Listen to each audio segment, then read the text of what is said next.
Како ќе се одвива гласањето на парламентарните избори на 15 јули? Дали членовите на избирачките одбори и наблюдувачите ќе носат скафандери? И кој ќе биде условот за граѓаните да влезат во избирачките места кои се со мала квадратура и е скоро невозможно да се одржува дистанца?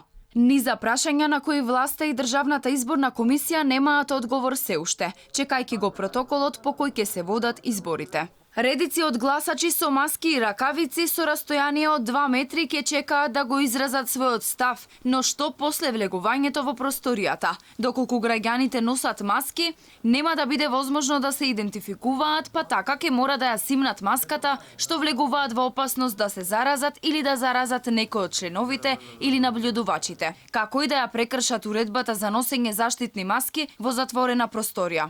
Личните карти и опремата за гласање ќе треба да се дезинфицираат пред и после секој контакт со луѓето, но како ќе се дезинфицираат гласачките ливчиња и кутиите, останува дилема.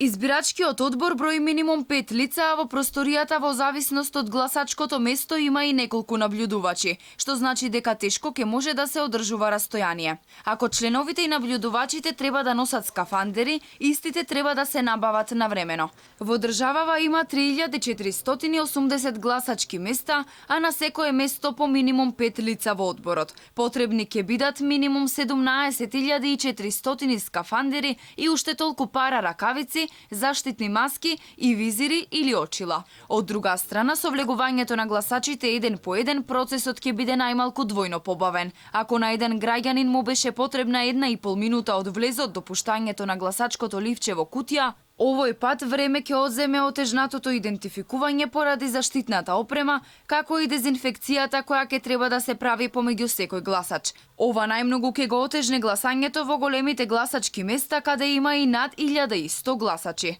Односно, ако на едно гласачко место за 12 часа можеле да гласаат 480 избирачи, сега би гласале до 240.